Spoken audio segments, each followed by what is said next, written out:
sakop ng karagatan ang mahigit 70% ng ating planeta. Sa unang tingin, parang isa itong napakalawak, tahimik at halos walang katapusang lugar. Pero sa ilang bahagi nito, nagtatago ang ilan sa mga pinakamapanganib at pinakamatinding lugar sa mundo. Mga lugar kung saan napakalakas ng agos kaya halos imposibleng makatakas ang isang manlalangoy. Mga lugar kung saan biglang nagbabago ang kilos ng dagat nang walang babala. Mga liblib na lugar kung saan halos imposibleng mabuhay ang tao at kung saan maging ang mga modernong barko ay may mga pagkakataong naglalaho ng walang bakas. Sa video na ito, tuklasin natin ang top 10 na pinakamapanganib na lugar sa buong karagatan.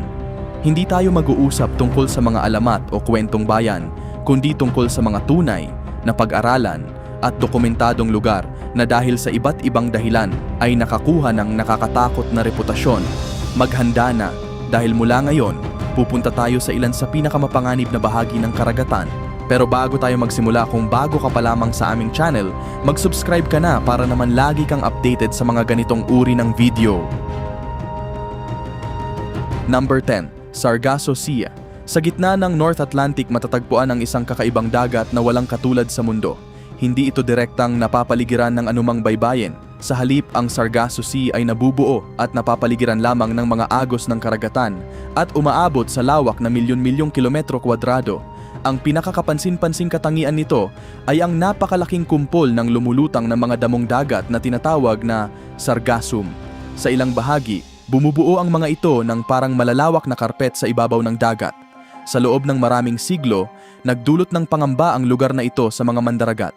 Noong 1492, inilarawan na ni Christopher Columbus ang mga tubig na ito bilang kakaiba at tahimik. Ang kakulangan ng hangin sa ilang bahagi, kasama ang dami ng mga lumulutang na algae, ay nagdulot ng takot na baka matrap ang mga barko at hindi na makausad sa gitna ng malawak na karagatan. Sa kasalukuyan, alam nating hindi naman partikular na mapanganib ang Sargasso Sea para sa modernong paglalayag. Pero nananatili itong isang pambihirang lugar. Nahuhuli ng mga lumulutang na algae ang iba't ibang bagay sa ibabaw ng tubig, mula sa mga natural na debris hanggang sa plastic. Dahil dito, nabubuo ang isang natatanging ecosystem kung saan namumuhay ang mga species na hindi karaniwang nakikita sa ibang bahagi ng karagatan. Number 9. North Sea. Maaaring ordinaryong dagat lamang itong tingnan kumpara sa ibang karagatan, pero ang North Sea ay isa sa mga pinakamapanganib na bahagi ng dagat sa Europa. Matatagpuan ito sa pagitan ng mga baybayin ng United Kingdom, Scandinavia at Continental Europe. Dito nagtatagpo ang ilan sa pinakamalakas na bagyo sa Atlantic na nagdudulot ng maikli, matatarik at hindi madaling hulaan na mga alon. Sa kasaysayan, naging lugar na ito ng napakaraming insidente ng paglubog ng mga barko. Noong 1953, isang napakalakas na storm surge na sinabayan ng matinding bagyo ang nagdulot ng malawakang pagbaha sa Netherlands at United Kingdom. Mahigit 2,000 katao ang nakitil dahil sa nangyari. Hanggang sa mga nakaraang taon, nananatiling mapanganib ang paglalayag at pangingisda rito dahil sa mabilis na pagbabago ng panahon at mababang visibility. Bukod dito, puno ang North Sea ng mga oil platform, gas pipeline at abalang ruta ng mga barko na lalong nagpapataas ng panganib kapag may aksidente. Maaaring hindi ito ang pinakamalakas o pinakamabangis na bagyo sa mundo, pero ang pagsasama ng malamig na panahon, biglaang mga bagyo at napakatinding aktibidad ng tao ay ginagawa itong isang mahirap at mapanganib na kapaligiran kahit para sa mga bihasang mandaragat. Number 8. Java Sea. Ang Java Sea ay matatagpuan sa pagitan ng mga isla ng Indonesia sa isa sa mga pinakaaktibong geological region sa mundo. Sa ilalim ng mga tubig nito, nagtatagpo ang ilang tectonic plate, dahilan para maging karaniwan sa lugar ang mga lindol, pagputok ng bulkan at tsunami. Isa sa pinakamapaminsalang pangyayari ay naganap noong 1883 nang ang pagputok ng Krakatoa Volcano ay lumikha ng napakalaking alon na humampas at sumira sa buong bahagi ng mga baybayin. Bukod sa mga likas na panganib, nasaksihan din ng dagat na ito ang maraming makasaysayang paglubog ng mga barko. Noong World War II, nagtapos ang Battle of the Java Sea sa pagkawasak ng ilang barko ng Allied Forces at ang mga labi ng ilan sa mga ito ay hanggang ngayon ay nasa ilalim pa rin ng dagat. Marami sa mga wreck na ito ang bahagyang nawala nitong mga nakaraang dekada dahil sa ilegal na pagnanakaw ng mga bahagi ng barko. Sa kasalukuyan, nananatiling mahalagang ruta ng paglalayag ang Java Sea kung saan palaging dumadaan ang mga cargo ship at oil tanker. Ang mababaw na tubig, limitadong visibility at hindi mahula ang mga natural na pangyayari ay dahilan para ang tila tahimik na dagat na ito ay magtago ng panganib sa ilalim ng ibabaw nito. Number 7. Bermuda Triangle. Ang Bermuda Triangle ay nasa pagitan ng Florida, Puerto Rico at Bermuda Islands. Sa loob ng maraming dekada, itinuring ito bilang isa sa mga pinakamisteryosong lugar sa mundo dahil iniuugnay ito sa pagkawala ng mga barko at eroplano na sinasabing walang malinaw na paliwanag. Lalong sumikat ang kwento nito noong ika-20 siglo dahil sa mga libro at media na nagpakita rito bilang isang lugar kung saan tila hindi gumagana ang mga batas ng kalikasan. Pero maraming sikat na kaso ang may mga dokumentadong paliwanag. Nakakaranas ang rehiyon ng malalakas na tropical storm, bigla ang pagbabago ng panahon at napakalakas na agos kabilang ang Gulf Stream. Dagdag pa rito ang napakaraming dumaraang barko at eroplano, kaya natural lamang na tumataas din ang posibilidad ng mga aksidente. Sa kasalukuyan, walang matibay na ebidensya na mas mapanganib ang Bermuda Triangle kaysa sa ibang bahagi ng North Atlantic na may katulad na kondisyon.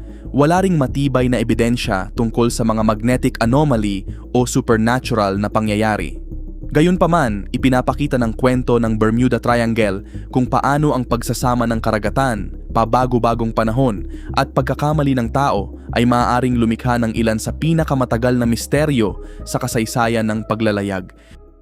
Number 6. Tasman Sea. Ang Tasman Sea ang naghihiwalay sa Australia at New Zealand at kilala ito bilang isa sa mga hindi mahulaang dagat sa Southern Hemisphere.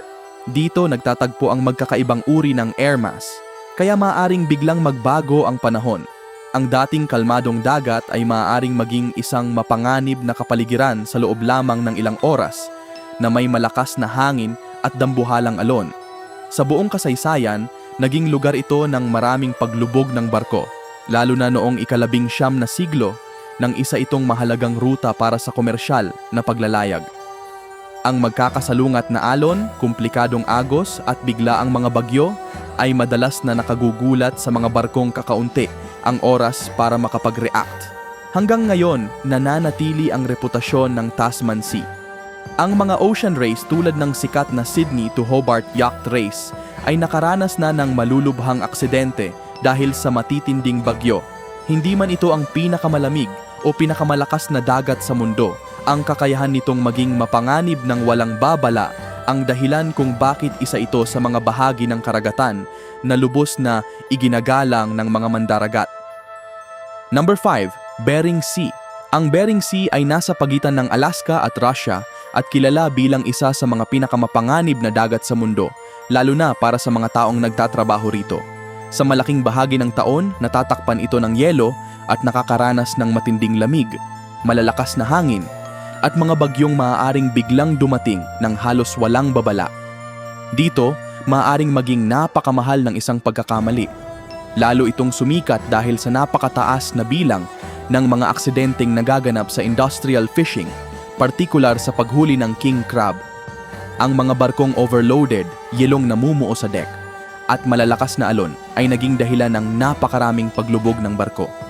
Sa loob ng maraming dekada, ang Bering Sea ay nakapagtala ng mas maraming pagkamatay ng mga mangingisda kaysa sa ibang bahagi ng karagatan. Bagamat nakatulong ang modernong teknolohiya at mas mahigpit na mga regulasyon upang mabawasan ang mga aksidente, nananatili pa rin itong isang napakabangis na kapaligiran. Ang kombinasyon ng matinding lamig, mababang visibility at malalakas na alon ay ginagawa ang Bering Sea bilang isang lugar kung saan ang kaligtasan ay nakasalalay hindi lamang sa karanasan, kundi pati na rin sa lubos na paggalang sa karagatan. Number 4. Drake Passage. Ang Drake Passage ang naghihiwalay sa South America at Antarctica at itinuturing itong isa sa mga pinakamapanganib na bahagi ng karagatan sa mundo. Dito nagtatagpo ang Atlantic, Pacific at Southern Oceans nang walang malaking kontinente na humaharang o nagpapabagal sa malalakas na agos. Ang resulta, napakalalaking alon, tuloy-tuloy na malalakas na hangin at magulong agos na mahirap hulaan. Sa loob ng maraming siglo, naging tunay na bangungot ang rutang ito para sa mga explorer. Ang mga ekspedisyon patungong Antarctica noong ika-19 at unang bahagi ng ika-20 siglo ay nagkwento tungkol sa mga paglalayag kung saan ilang araw na hinahampas ng malalaking alon ang kanilang mga barko. Nasira ang mga palo at halos maubos ang lakas ng mga crew. Kahit ngayon, nakakaranas pa rin ng matinding kondisyon ang mga modernong research vessel at tourism ship na tumatawid sa lugar na ito. Ang mga barkong patungong Antarctica ay tumatawid dito ng may matinding pag-iingat at respeto. Hindi lamang taas ng alon ang panganib sa Drake Passage, kundi pati ang pagiging hindi regular ng mga ito. Maaaring maging maayos at kalmado ang dagat, pero sa loob lamang ng ilang oras, maaari itong maging ganap na hindi makontrol. Kaya naman ang pagtawid dito ay nananatiling isang matinding pagsubok sa pisikal at mental na tibay, kahit para sa mga bihasang mandaragat. Number 3, Gulf of Aden. Ang Gulf of Aden ang nag-uugnay sa Indian Ocean at Red Sea at isa ito sa pinakamahalagang ruta ng paglalayag sa mundo. Taon-taon, libo-libong barko ang dumadaan dito na may kargang langis, mga produkto at mahahalagang supply. Pero dahil sa estratehikong kahalagahan nito, naging isa rin ito sa mga pinakamapanganib na bahagi ng karagatan. Sa loob ng maraming taon, ang pinakamalaking panganib dito ay hindi bagyo, kundi modernong piracy.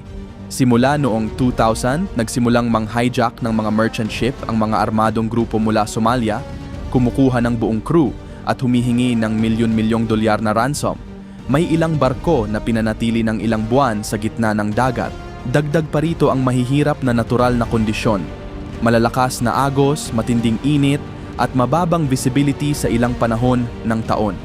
Bagamat malaki ang ibinaba ng mga pag-atake dahil sa presensya ng mga military at international forces, nananatiling paalala ang Gulf of Aden na ang karagatan ay maaring maging mapanganib hindi lamang dahil sa kalikasan, kundi dahil din sa aktibidad ng tao.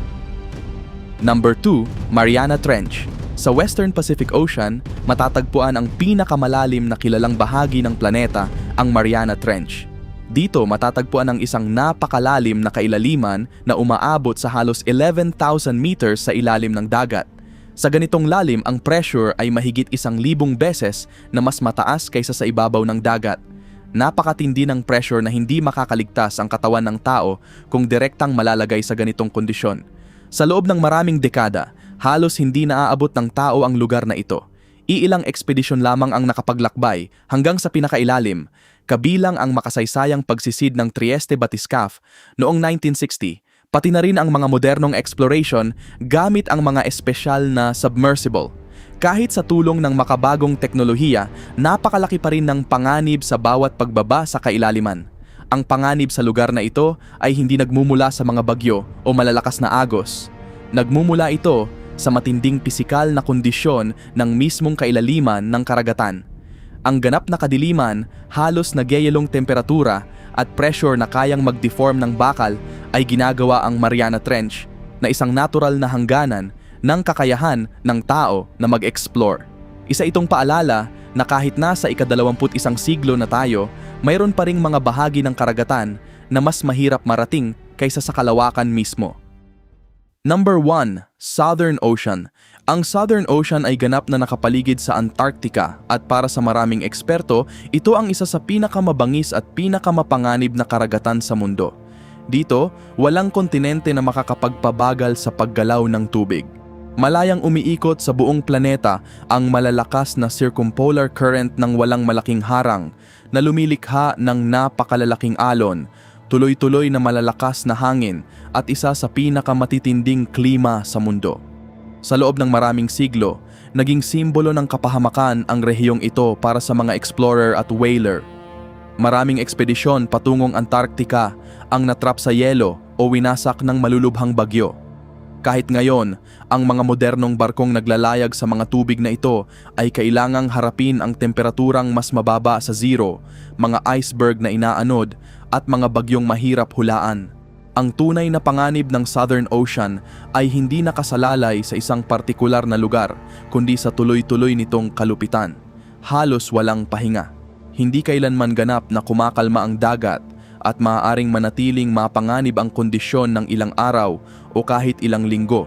Kaya, Higit pa sa pagiging isang karagatan, isa itong natural na hangganan na nagpapaalala kung gaano lamang kalayo ang kayang marating ng tao at kung saan nagsisimula ang tunay na teritoryo ng karagatan. Magkakaiba ang lahat ng lugar na ito, pero may isang mahalagang bagay silang pare-pareho. Ipinapakita nila kung gaano hindi mahulaan at katindi ang karagatan, gaano man kaunlad ang ating teknolohiya at gaano man karami ang mga mapa na mayroon tayo, may mga bahagi pa rin ng mundo kung saan ang dagat ang patuloy na nagtatakda ng sarili nitong mga patakaran. May mga lugar na sumikat dahil sa mga bagyong halos imposibleng harapin. May iba naman dahil sa kanilang matinding pisikal na kondisyon at mayroon ding naging mapanganib dahil sa aktibidad ng tao. Pero lahat sila ay nagpapaalala sa atin ng isang bagay. Malaking bahagi ng karagatan ay nananatiling isang teritoryong halos hindi pa natin lubos na nauunawaan. Kung may isa sa mga lugar na ito na nagulat o humanga sa iyo, sabihin sa comments kung alin ang tingin mong pinakamapanganib. At kung interesado kang patuloy na tuklasin ang mga pinakamatinding sulok ng ating planeta, mag-like at mag-subscribe dahil marami pa tayong pupuntahang mga lugar kung saan ipinapakita ng mundo ang pinakamabangis nitong mukha.